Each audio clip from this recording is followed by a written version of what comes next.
Əgər xatırlasınız, bu seri bərnamədə İsa'nın etdiyi iddialara baxırdıq və bu bərnamədə o iddiaya yetişmişik ki, onu Yuhanna rəvayət etmiş İncilin 10-cu fəslində görürük. Burada İsa belə deyir: Yaxşı çoban mənəm. Yaxşı çoban qoyunlardan ötürü canından keçər.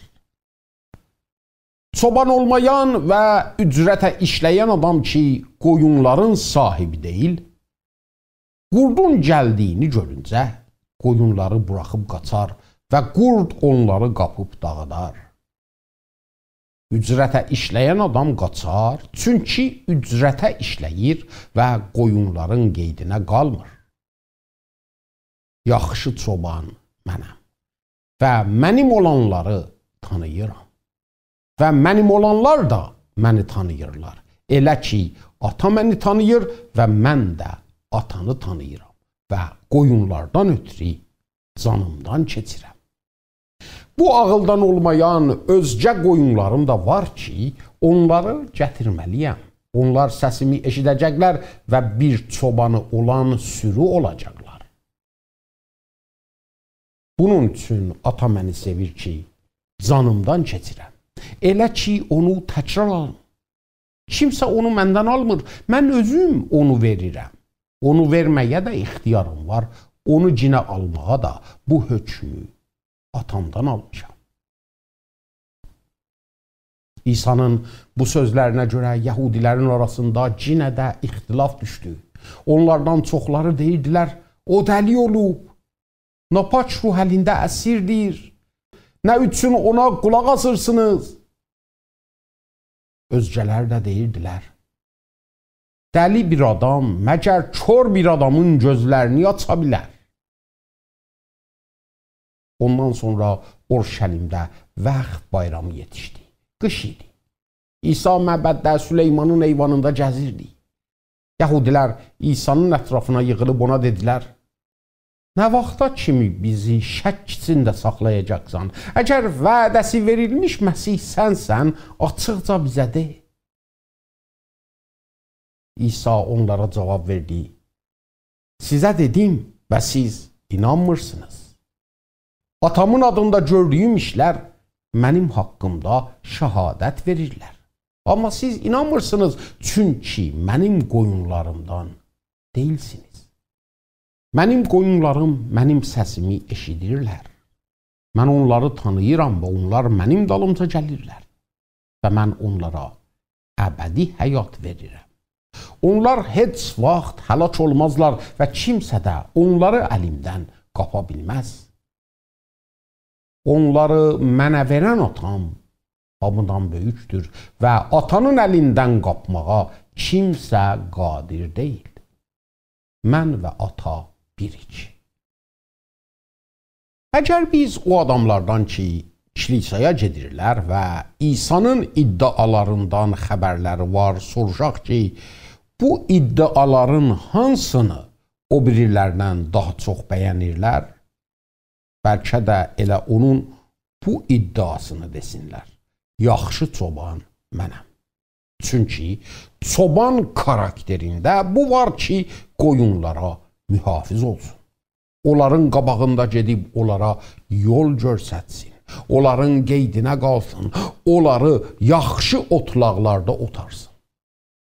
İsa'nın bu sözü adamın canına rahatlıq tökür. Amma oxuduğum mətndə görürük ki, orada duran xalq İsa'nın bu sözündən elə də xoşları gəlmir. Və hətta daş ələ alırlar ki, İsa'nı daşlasınlar. İsa'nın bu sözü ki, yaxşı çoban odur, onları qəzəbə gətirmişdi. Əlbəttə ki, İsa'nın iddialarını qəbul etmək elə də rahat deyil. Bu iddialar insanların bütün inandıqlarını bünövrədən lərzəyə salır.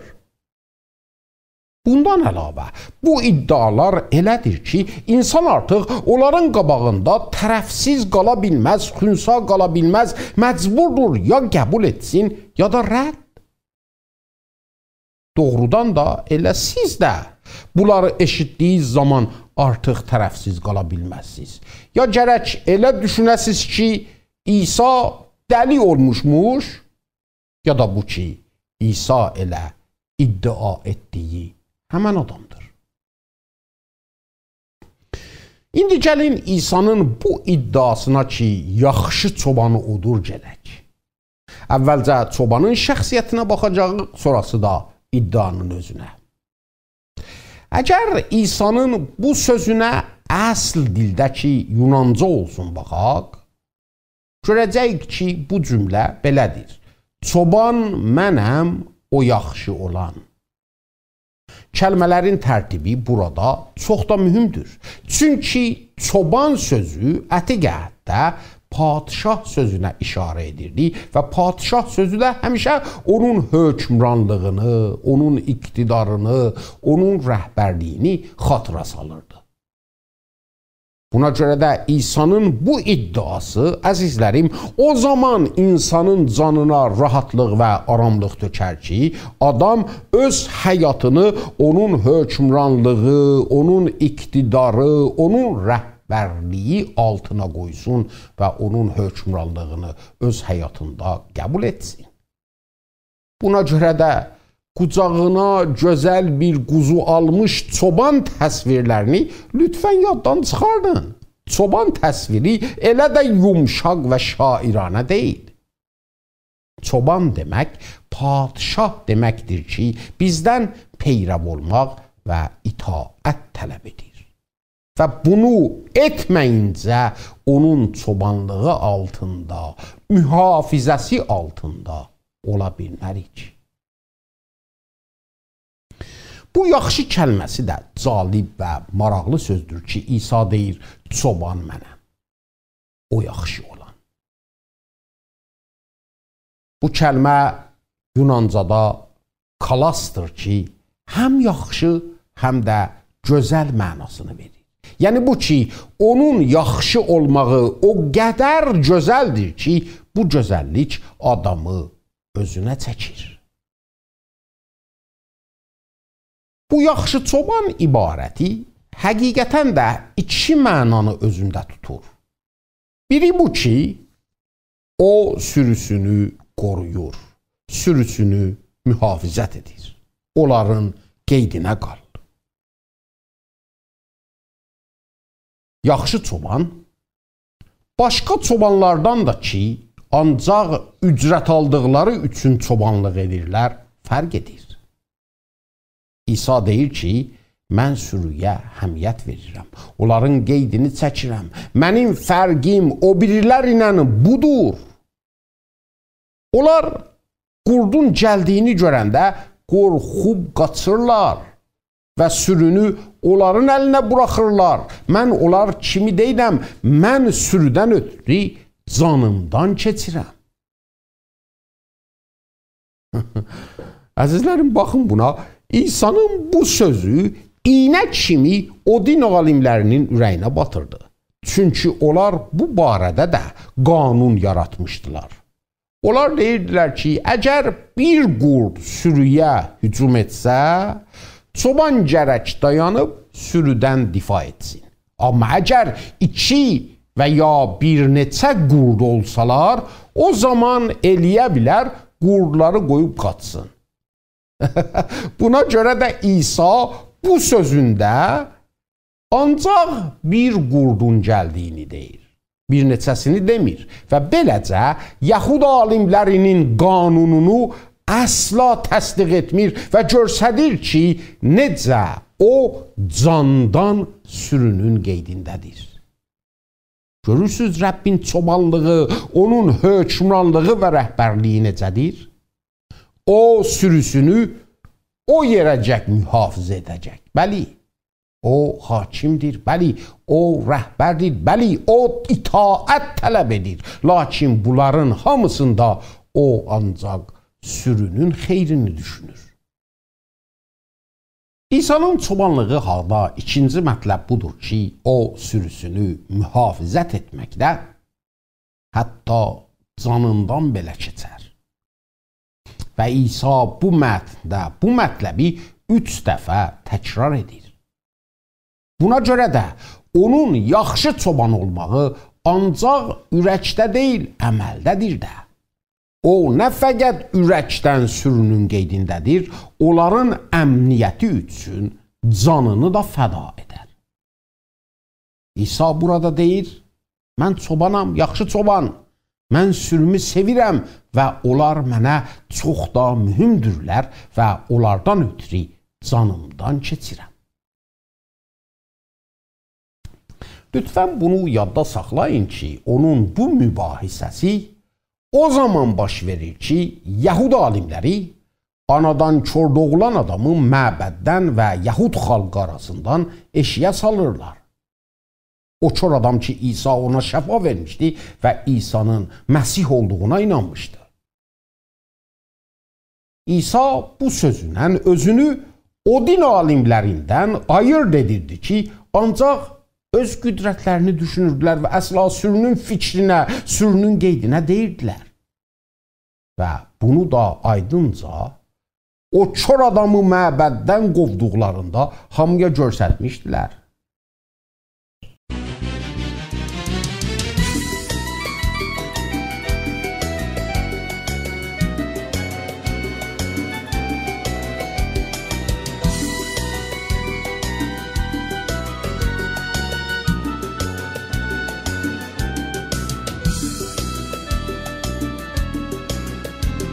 Rəbb mənim ilahım, əksiyim olmaz.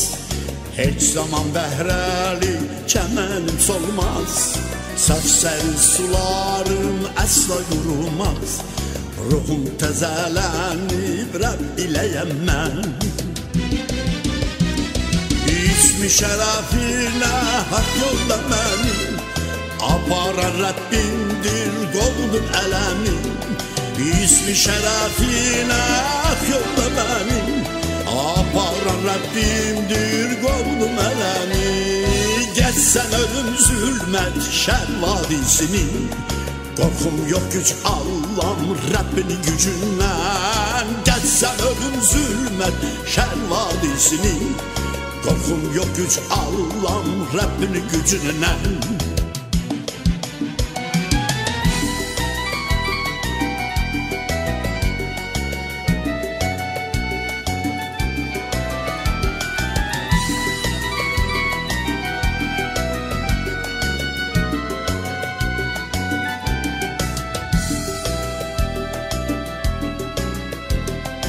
Düşmənlərim baxar, göz önümdə sən.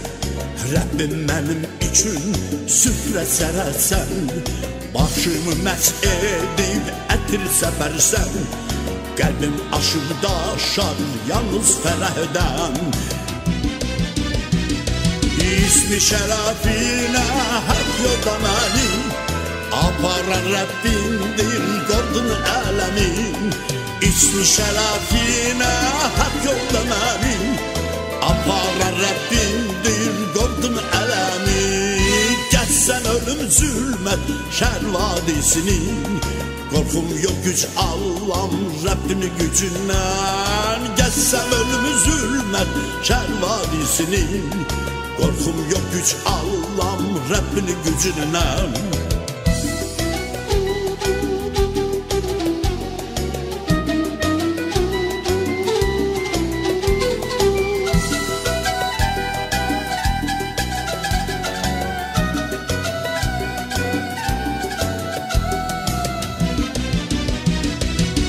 Yolunu sevinç şadlığı izləyir, Rəbb sevənləri Rəbb əzizləyir.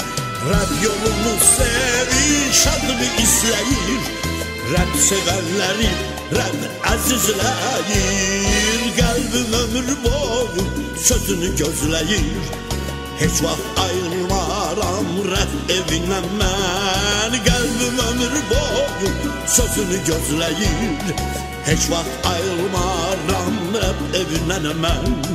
Heç vaxt ayrılmaram Rəbb evindən. evindən mən heç vaxt ayrılmaram rədd evindən mən.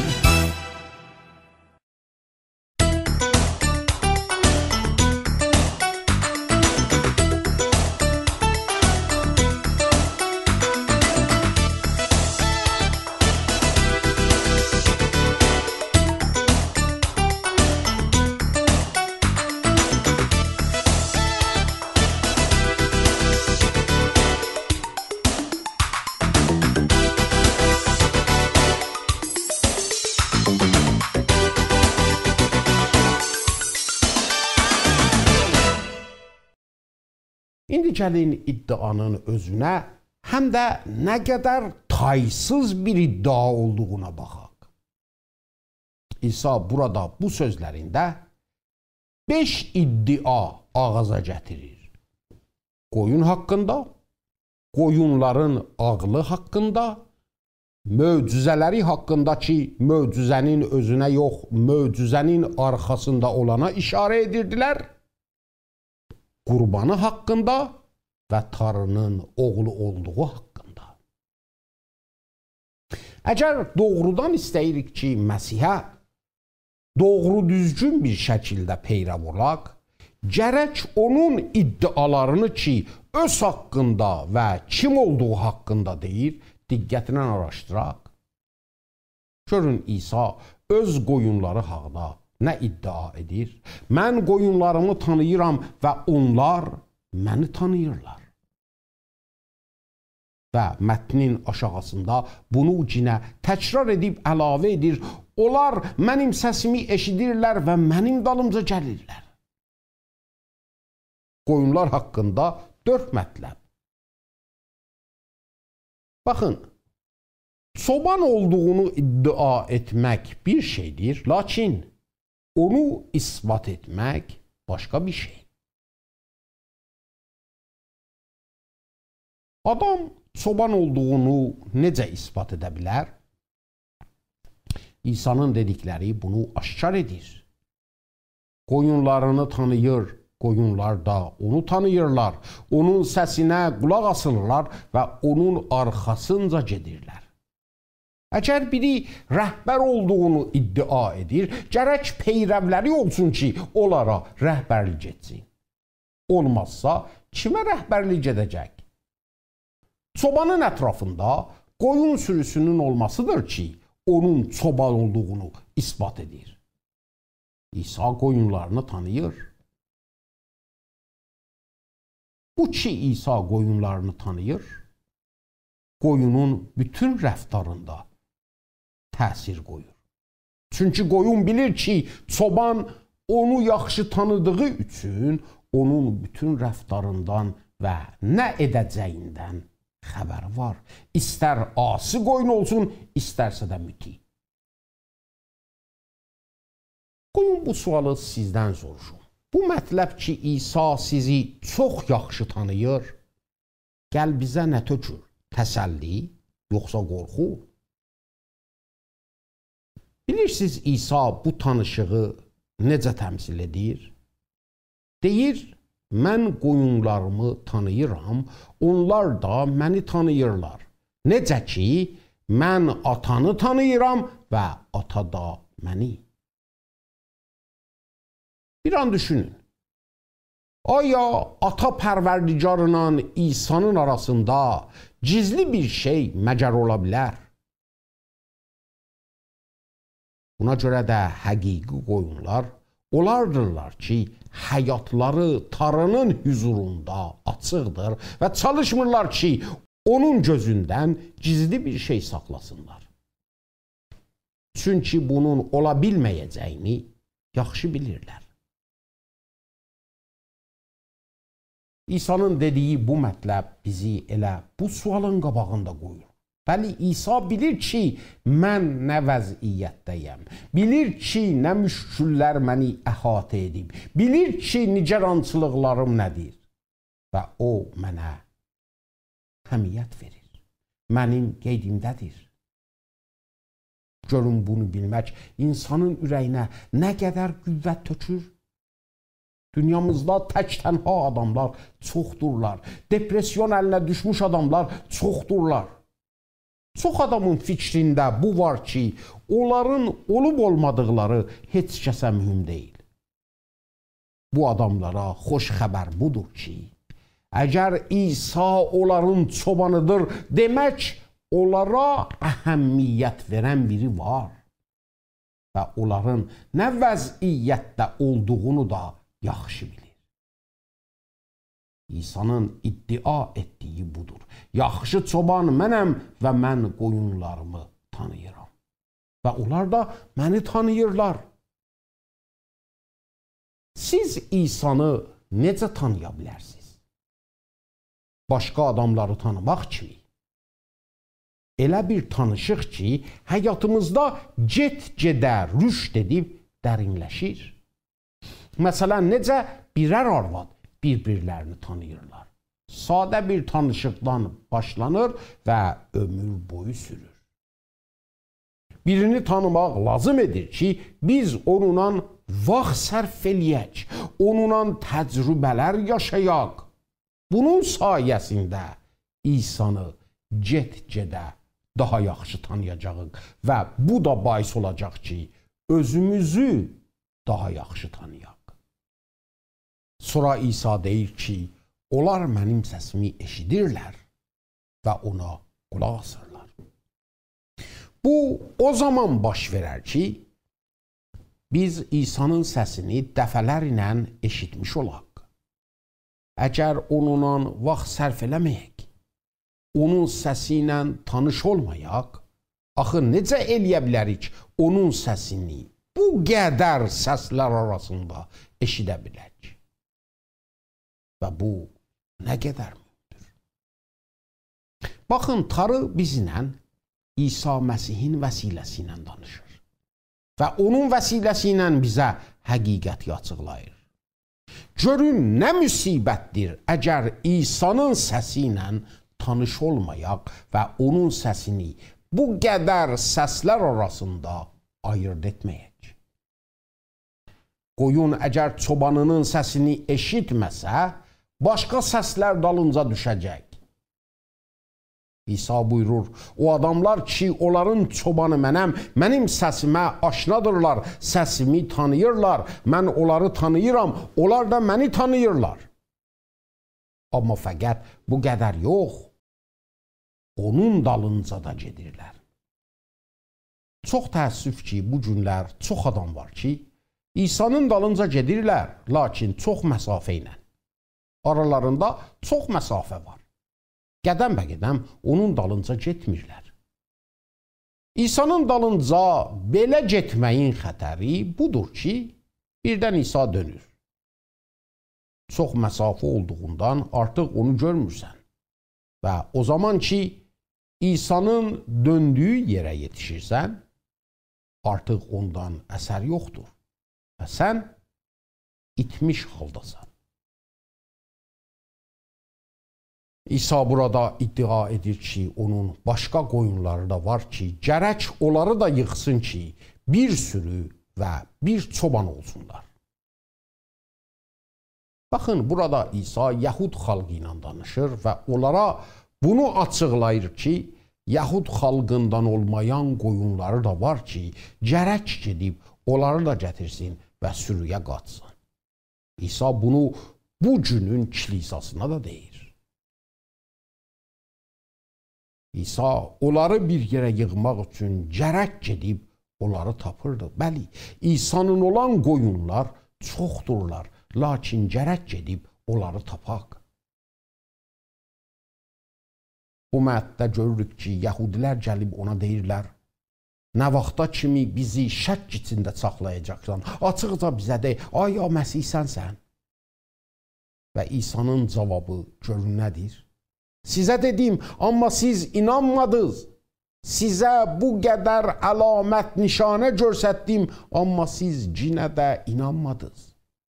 Və bu, bizim dünyamızın da halıdır. Bizim dünyamız o qədər məntiqdə qərq olub ki, gözü artıq belə əlamətlər, nişanlara kördur. Adamlar əgər bir şey görməsələr, bir şey ləms etməsələr, iki-ikiyə zər $4 yolu ilə ispat edə bilməsələr, inanmazlar. Mən buracaq heç kəsi görməmişəm ki, sevgini görə bilsin, sevgini ləms edə bilsin, ya da müadiləyə qoya bilsin. Lakin heç kəs sevgini inkar etmir. Sevgi var, sevgi həqiqətdir. Biz gərək özümüzə bu sualın cavabını verək. Aya İsa'nın bu işləri, bu möcüzələri etibarlıdır ya yox? Əgər etibarı var, o zaman onlar nəyə işarə edirlər? İsa bu adamlara və bizə bunu deyir ki, bunların hamısı onun kim olduğuna işarə edirlər. Mövud olan Məsih Tanrının yeganə oğlu.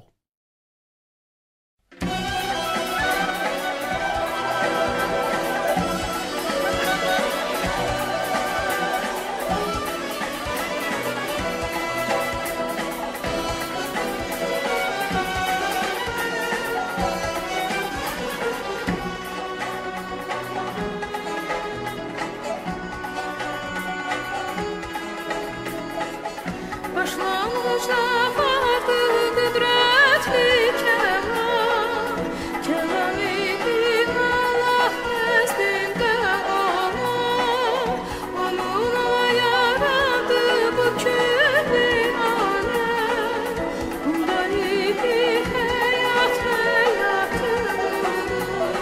Allah'ı görməmiş kimsə heç zaman onu tanıdan qırıldan doğru. Xilas üçün gəldi o böyük suda, yenə olacaqdır bir sazı. Allah'ı görməmiş kimsə